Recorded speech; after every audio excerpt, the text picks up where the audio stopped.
You're listening to the 49 Carats Podcast, a 49ers Goldmine production with Stephanie Sanchez.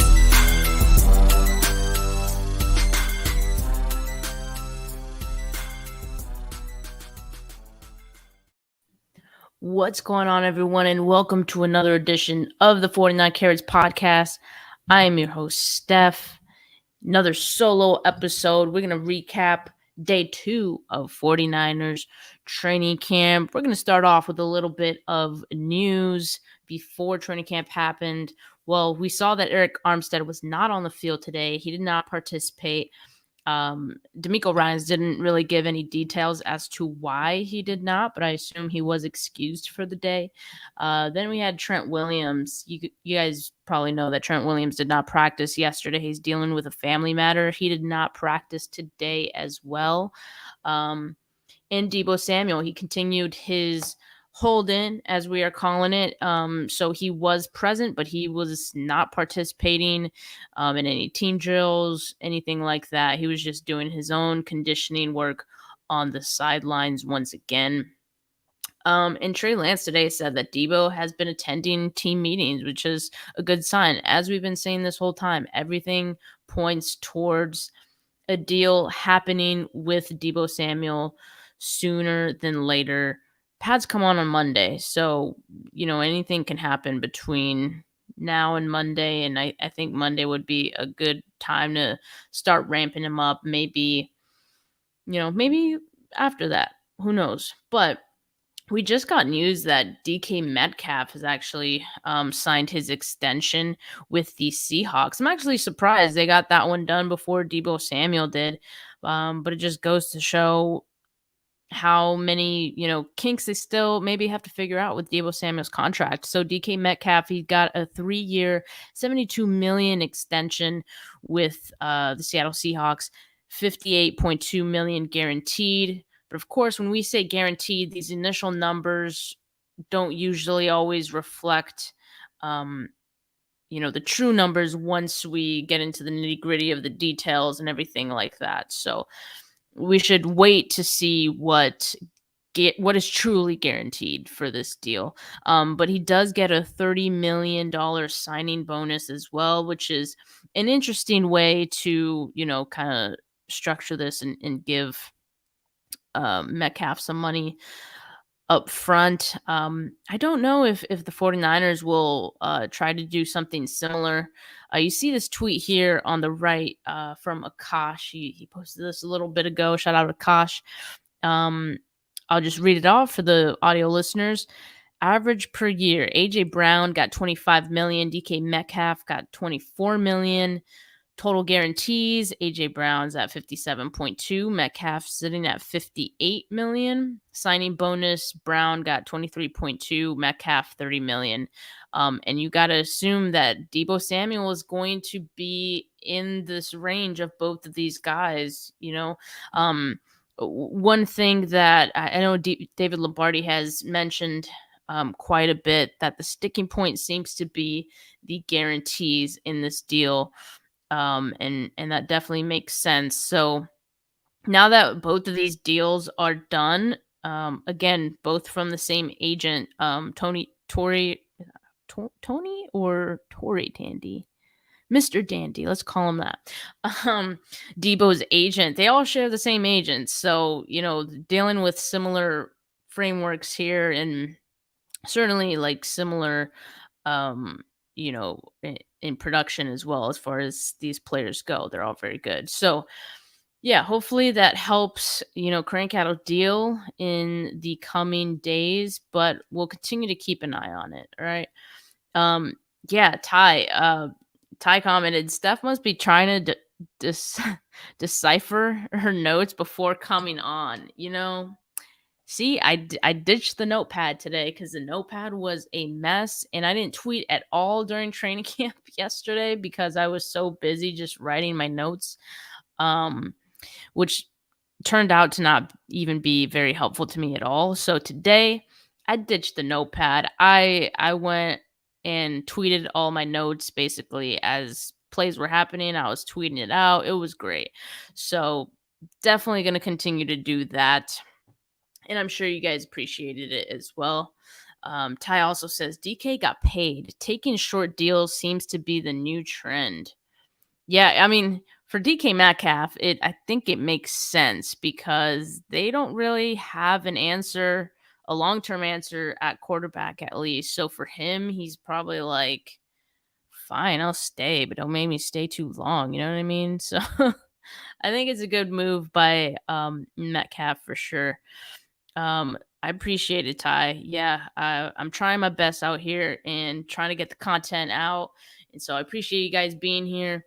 Before I go on to talk about training camp really quickly, just make sure you guys subscribe to the channel if you are not. I'm going to be doing these recap videos every single day after a practice. Well, not every single day, but every day there's a practice, I will be live.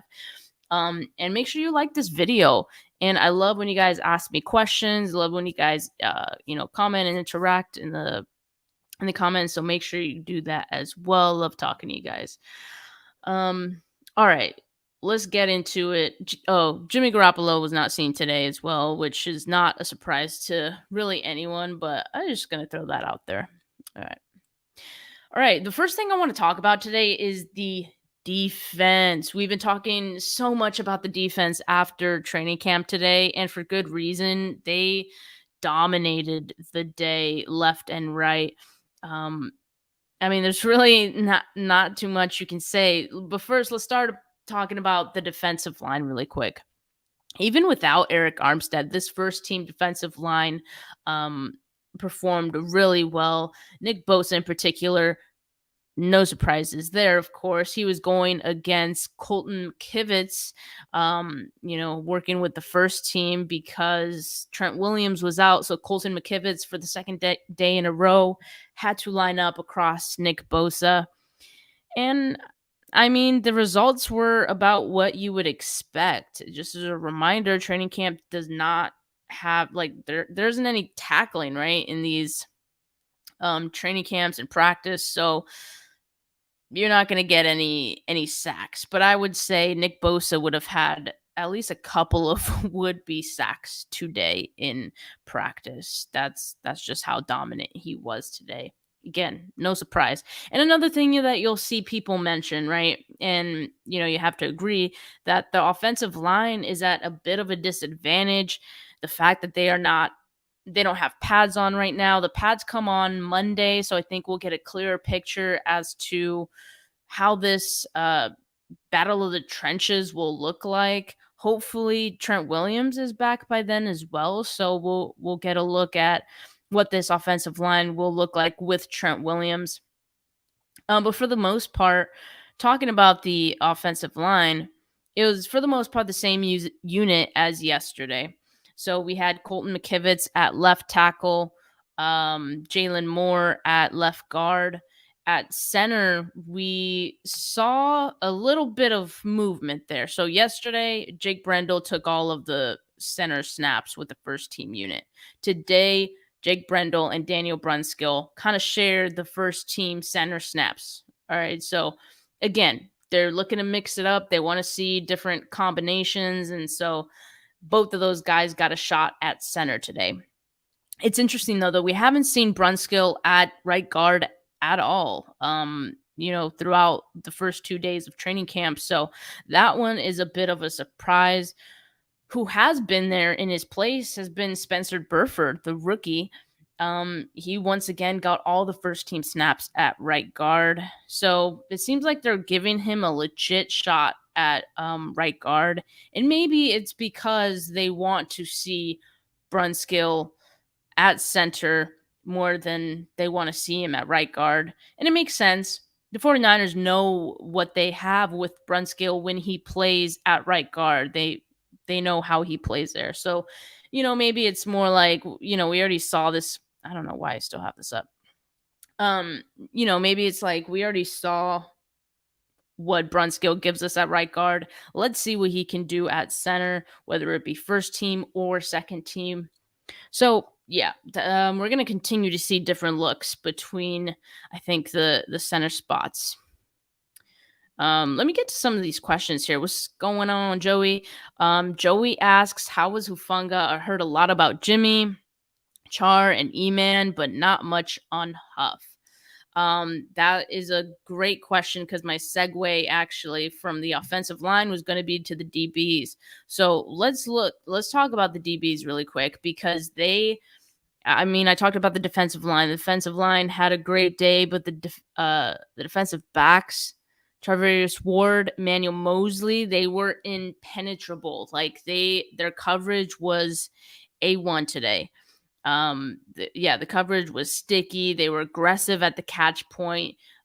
Several pass breakups between the two, and they were giving Ayuk a hard time. I would say Juwan Jennings as well. They were just giving it to him. I think this type of competition will just make the receivers, that much better going into the season because, Ward and Mosley are through the first 2 days of camp, they look like lockdown corners. And if they keep this up in the regular season, the league is in trouble because this defense from the top down looks like a unit that could be top 5, top 3, maybe even the best unit in the NFL for what I'm seeing so far. Another thing about the defensive backs, something we're not really talking too much about is the nickel spot, right? So Darqueze Dennard has been the first team slot when the first team defense is in nickel. So it seems like at the moment it's Dennard's spot to lose at nickel corner. But I'll continue to keep an eye on that as well. One thing that Richard Sherman said, he said this today. If you guys didn't see this, Richard Sherman said, before this season is over, there will be a lot of chatter about this 49ers secondary being amongst the best in football. Mark it down. It's Lil Mooney and Manny Mosley. That's Charvarius Ward and Emmanuel Mosley's Instagram. They are both a problem. Jimmy Ward has been playing at a Pro Bowl level for years, and look for Talanoa Hufanga to shine. Yeah, I concur. I totally agree. Like, these guys are gonna have a great season, I think, if assuming they all stay healthy, right?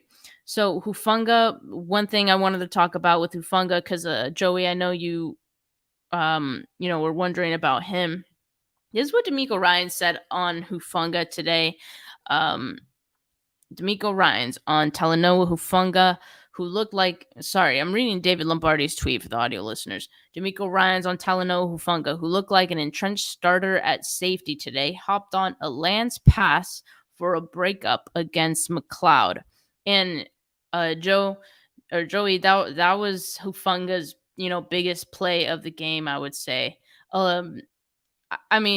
Between Ward and Mosley, like, they kind of took the shine and all of the attention on the defense, but Hufanga made a great play on this one particular play, breaking up that pass to McLeod. So the quote from D'Amico Ryans in the presser today was, Huff is doing a great job. He's being more vocal. It's what I asked of him. He's always been a playmaker and an exciting guy to watch. And once again, Hufanga was among the first players to go out on the field. We keep talking about his work ethic, and it seems to be translating onto the field and in his play. So I think he did well today as well, and he's going to continue to improve, I think. Let's see. Ty asks, did you get a look at the backup DBs? Yeah, I did. I thought Lenore, he had a good player too that I saw. Ambry Thomas, Ambry Thomas, man, he's getting beat quite a bit. And I think Brandon Ayuk is playing some second team snaps as well as first team snaps. And so when Brandon Ayuk is out there in second team and he's going against Ambry Thomas, he's kind of having his way with him.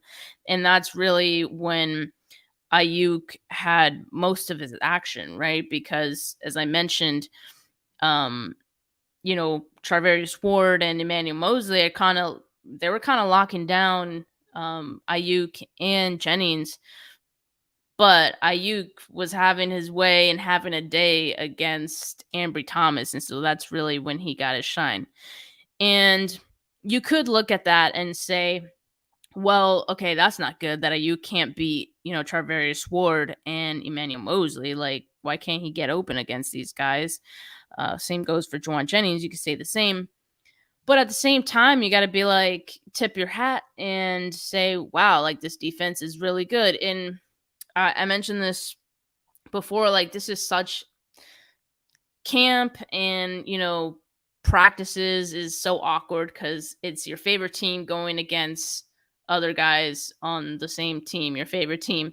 So it's kind of hard to, be happy on who to root for. If the defense gets an interception, you're like, okay, hell yeah, let's go defense. But then you're like, oh, but Trey Lance threw that pick. That's not great. It's very awkward, and you got to figure out, who are you rooting for here? And the answer is we're rooting for everyone, really. So we got to take the good with the bad in both situations. But yeah, as far as Ambry Thomas goes, I think he definitely has a lot to improve. Let's see. I'm gonna look at some of my tweets though, just kind of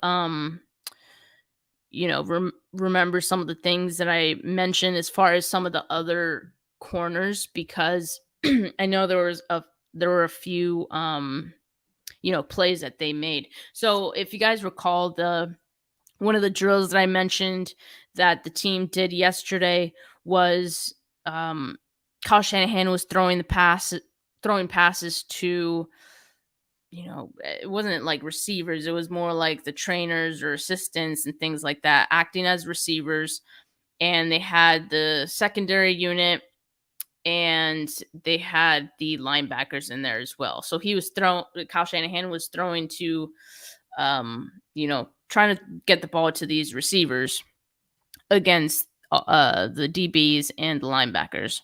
So it's pretty much like I mentioned this yesterday. It's like a gimme drill. It's like, just get after the ball. Just get a pass breakup. Just get an interception. It's not that, I don't want to say it's not that hard, but it's Kyle Shanahan throwing the ball. Like, you're going to get an opportunity to get an interception in that case. So Darqueze Dennard actually had a really nice grab that kind of grabbed the attention of all of us watching during that drill. That was probably the best play during that session. So Darqueze Dennard, he looked good on that. Let's see. So I'm looking through my notes. Brock Purdy, his first pass of 11 on 11s was intercepted, and I don't know if I saw who. Oh, George Odom was the one who intercepted that pass against Brock Purdy in the first 11 on 11 session. Then Trey Lance tried to get the ball to Ayuk under tight coverage from Charvarius Ward. Yeah, Ward was just all over it. He got the pass breakup. And again, so Sudfeld, I think, had a better day than Trey Lance in a way. I'm trying to find like the actual, but I also want to say that Trey Lance is going against Charvarius Ward and the Emmanuel Mosley, the first team defense, and then you have Nate Sudfeld going against Diamador Lenore, Ambry Thomas. And as I mentioned, Ambry Thomas is struggling. So it was kind of, take that for what it is. You know what I mean? Let's see. I'm trying to find okay, here we go. Yeah. So Trey Lance was 7 of 15. He had one interception. Nate Sudfeld was 12 of 14 and had one interception. Brock Purdy, 4 of 6, 2 interceptions. So Sudfeld did have a good day by comparison for sure. But again, you gotta realize what each player is working with. Sudfeld had Brandon Ayuk as his receiver going against Ambry Thomas and Diamador Lenore. So, you kind of know how that goes. And Trey Lance kind of struggled against the 49ers first team defense today. Nick Bosa, like I mentioned, was, getting free. So there was a lot of times where Trey Lance had to make something happen and move out of the pocket. In my notes, my post day tweet, I pretty much said that, looking at the bright side, Trey Lance did have he showed the ability to, escape pressure multiple times today. And he had one play in particular where, he escaped the pocket. He ran towards the left side, towards the sideline, and he pretty much just took the ball for, 10 or more yards, just escaping pressure and extending the play with his legs and getting some, positive yardage out of it. So that to me was good to see. Obviously not good that the offensive line, is struggling right now. But again, they don't have pads. We can't really say too much about that right now. The good thing is I think Trey Lance is going to continue to improve given the circumstances. I think this is great training for him. And as I said, he's probably going against one of the better defenses in the entire league right now, going against these 11-on-11s. So I think that's great training for him. Again, iron sharpens iron. Let's go. Swan Song says DBs play at the speed of the wide receivers. Second day of practice. Maybe wide receivers are not going full octane. That could be it. I mean, it could be. Or our corners are just that good, which is also a good thing. Like, I wouldn't even complain if that were the case. So yeah, I mean, it's the second day of practice. Like you said, these guys are going to continue to, go at it and sharpen each other as they go on.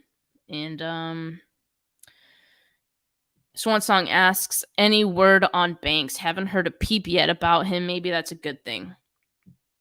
I will say it's when, we're out on the sidelines on the bleachers, it's kind of hard to see the trenches and that battle for the most part. You can see when a defensive lineman, beats a guy when he gets free. But besides that, just, the angle that I'm at least, I can't see too much of what's going on, especially because Banks is on the inside. So it's a little harder to see Aaron Banks, to be honest with you.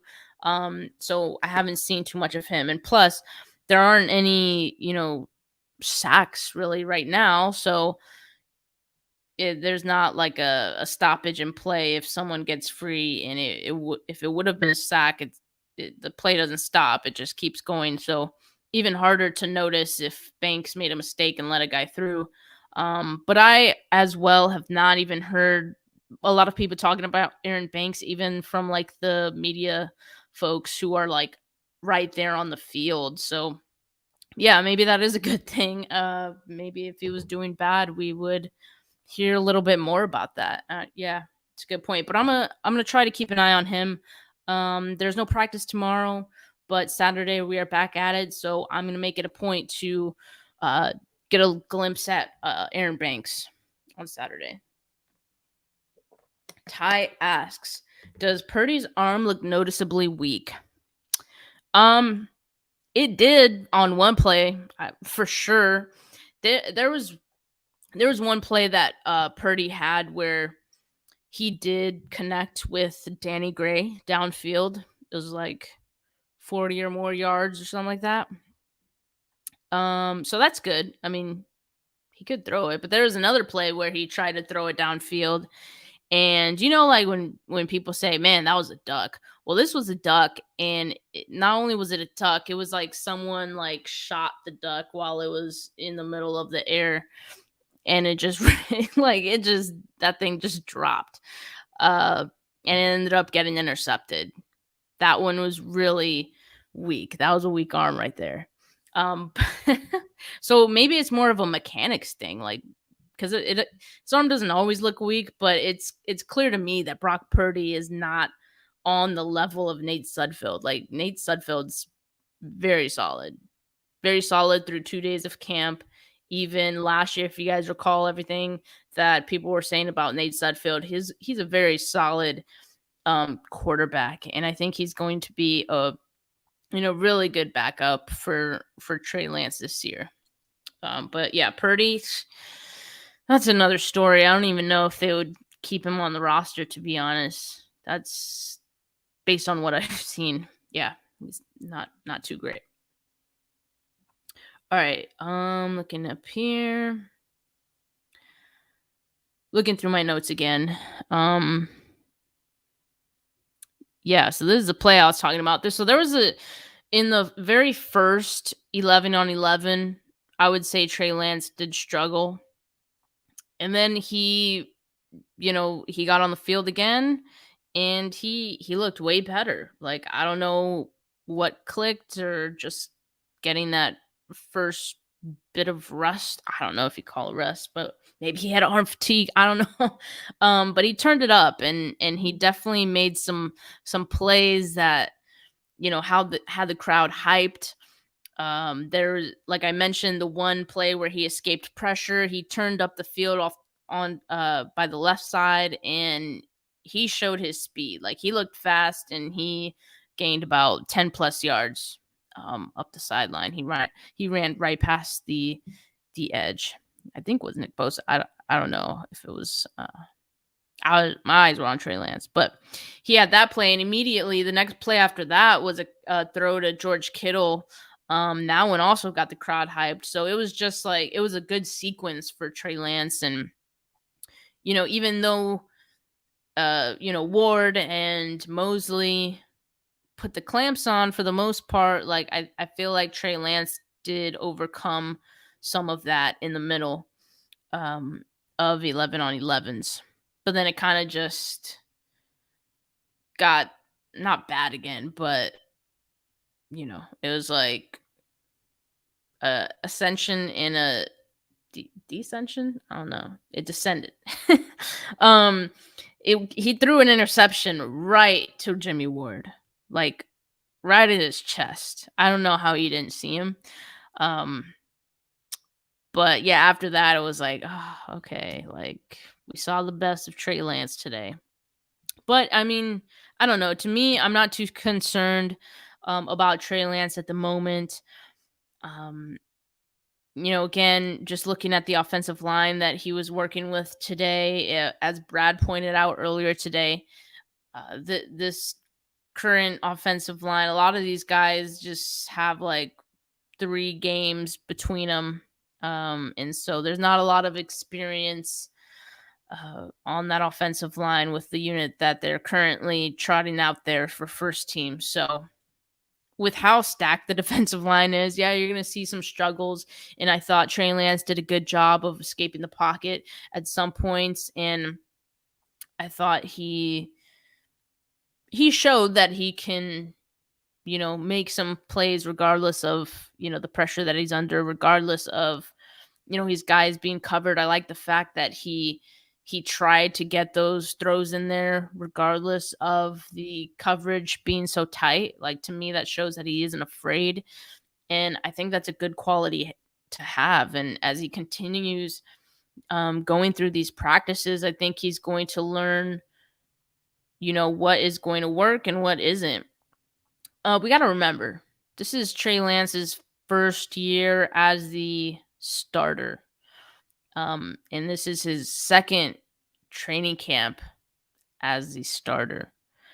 There are going to be a lot of mistakes. There are going to be some days that have a lot of mistakes, like today. Or there are just going to be some days that are tougher than others, where the defense, has your number, like today.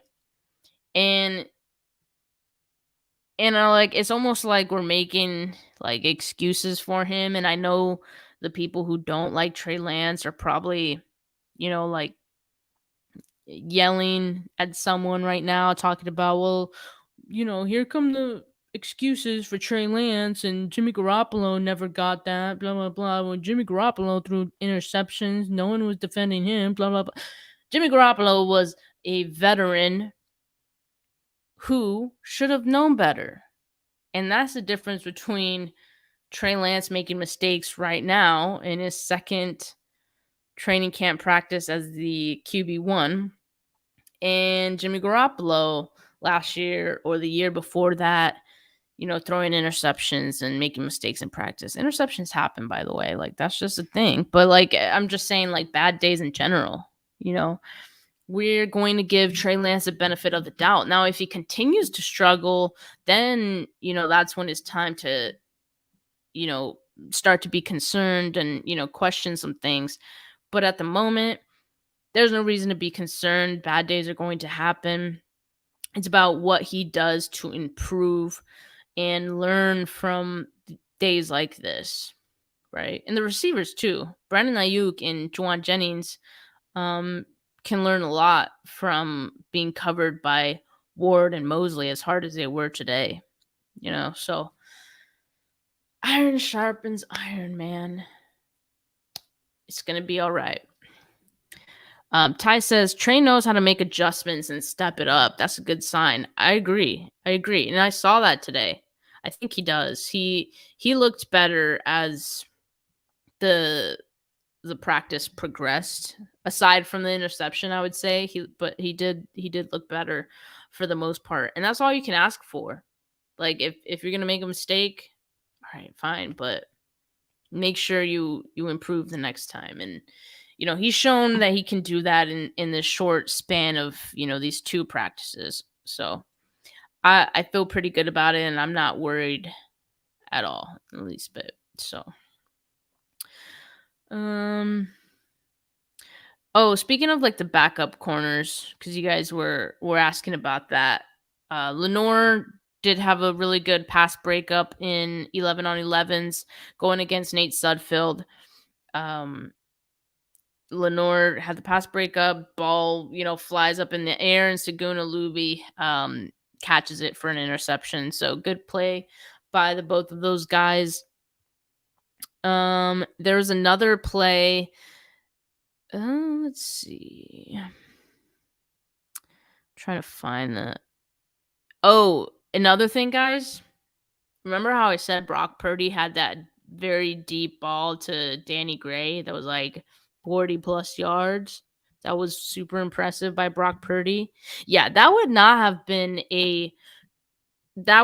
have even been an attempt if it was a real game situation, because he would have been sacked by the defensive line on that one.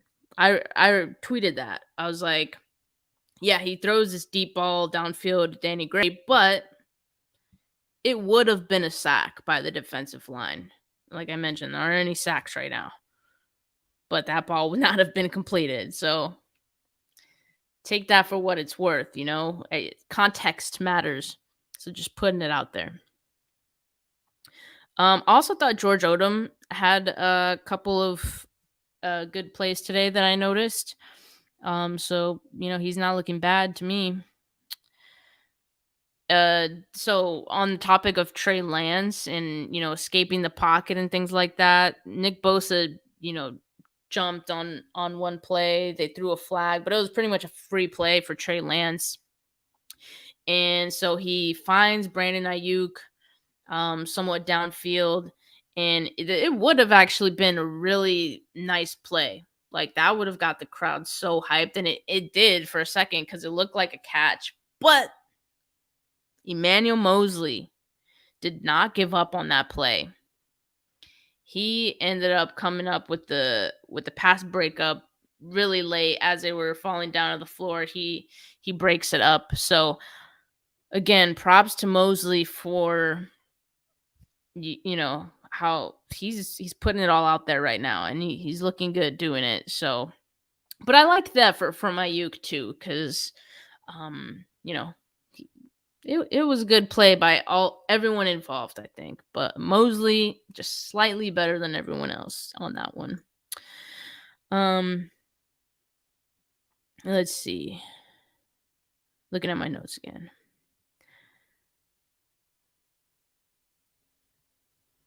Yeah. Trey Lance downfield.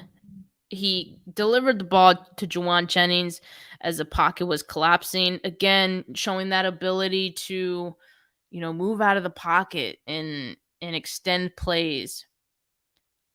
But Tarvarius Ward was on coverage of Jennings. And so Ward ended up getting the pass breakup. But take the good with the bad. To me, it was a good play by Trey Lance, keeping his eyes up, looking downfield as he's escaping the pocket. He makes a play for himself, and Ward ended up getting the pass breakup. So good on both sides, man. And so I know we're looking at Trey Lance's incompletions and, his numbers for the day. But just keep in mind, context does matter. I did see good things out of Trey Lance despite the, completion percentage not being as high as, say yesterday. All right. Juwan Jennings, he, like I said, he looked better when he was going against Diamador Lenore and Ambry Thomas, and he's still the same guy, man. He is still the chain mover. He's still that guy that will get you those yards that you need. Reliable. Still that guy.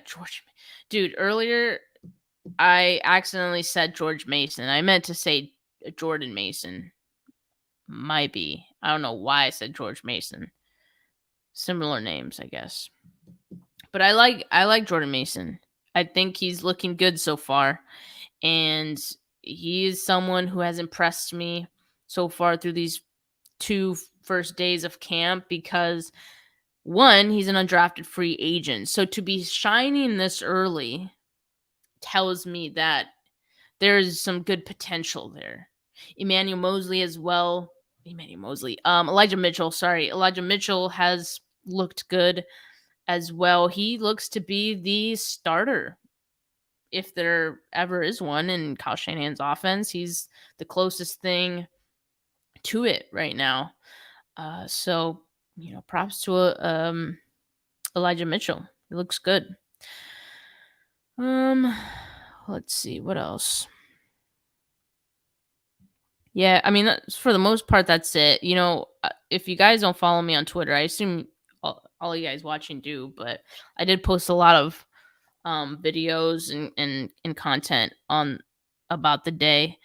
And so, yeah, I should check that out on my Twitter. Lots of good videos. Danny Gray, he did have some involvement today, as I mentioned. He had that deep pass that he caught from Purdy, showing off that speed. He was also targeted another time, but the coverage won that time. But I like to see the quarterbacks targeting him downfield because that's how the 49ers want to use him, and they got to get that timing right? So, I like Danny Gray getting some involvement, especially the fact that Deebo Samuel's not out there right now. It's a great opportunity for Danny Gray to get some extra looks and attention. What's going on, Ryan? Ryan says, comment, and subscribe, everyone. Yeah, I totally agree. You guys should definitely be subscribing because every time there's a training camp practice, I'm going to have a live stream to talk about it. That's just the way the world works. Ty asks, any targets to Gray in the short area? Get some yak. No, not that I saw. Both of the targets that I saw were deep. Yeah, I think that's going to be his main role, to be honest, just stretching the field and taking the top off the defense, which is fine because I think that's what he is best at right now. He can probably develop to. He was kind of a yak guy as well. I would like to see that. Who knows? I'll let you know if it happens. Be the first one to say it. Now I'll remember you, Ty. I'll tag you. But yeah, man, for the most part, that was day 2 of practice. I think there's some good there. This defense, these DBs, they're freaking beasts. So I think there's a lot to feel good about with that. Oh, one thing I'll kind of end on here. I wanted to go over this tweet that David Lombardi sent because I'm on the same page. I agree with what he said here. QB numbers start becoming much more predictive when pads come on and move the ball periods begin. We're not there yet. Last season, Trey Lance struggled in situation periods relative to scripted portions. That's where 49ers believe he's made biggest, most important strides. So that's another thing to keep in mind in all of this. The pads do make a huge difference in all of this because they play the game in pads. So that's really the best, most accurate look that you're going to get before actually playing against anyone else, right? You got to see it against your own team. But until the pads are on, and that's on Monday, we got to take all of this with a grain of salt, and we got to take it for what it is. So that's another thing. But that being said, Trey Lance had a good day on day one. So, but like I said today, Trey Lance, I think even though the completion percentage was not that good, I think he made some good plays. The difference was that the coverage today was just so much better. And really the only blatantly bad play he had was the interception to Jimmy Ward. That was pretty much it. For the most part, I thought he did fine. I didn't see anything that I was concerned about. Because even when he threw incompletions, it was him escaping the pocket and having pocket awareness, moving out to the side, trying to make something happen, which I take as a positive, So that's me though. I try to take, any positive bit that I can out of anything. So that's what I took out of Trey Lance today. And I think he's going to improve and build off of today because I bet he didn't feel great about today's practice either. He probably thought it could have been better himself. So we'll see on Saturday. If any of you guys are going to be there, come say hi, say what's up. You'll probably see Brad first because he's tall and I'm very short. But if you see Brad, if you see Jordan, if you see Jason, I'm probably somewhere around there too, just about a foot or two shorter. But anyway, I appreciate you guys tuning in and ask. Oh wait, we got one more question. Ty, really quick. Did Kyle Shanahan throw any passes today? Yeah, he did. I don't think you were on when I mentioned that, but they pretty much did the same drill as they did yesterday, whereas it was that gimme drill where it's the secondary and the linebackers and going against the trainers were pretty much simulating receivers. And so Kyle Shanahan was trying to throw it to the receivers, obviously. But Kyle Shanahan is Kyle Shanahan. He has a nice spiral, but it's a gimme for the defense. So, yes, Kyle Shanahan did throw the ball today. He threw a few interceptions. The defense made a few good plays during that portion. I like that drill. I like seeing Kyle Shanahan throw the ball because he looks like he's having a good time. And when Kyle is happy, I'm happy. But anyway, thank you guys so much for watching today. I might go live tomorrow. I don't know. Can't guarantee it. Stay tuned. But for sure, we'll be live after Saturday's practice. And I appreciate all of you guys. If you guys are not subscribed to the channel yet, make sure you subscribe. Make sure you like this video. Appreciate you guys. Have a good rest of your night. Peace.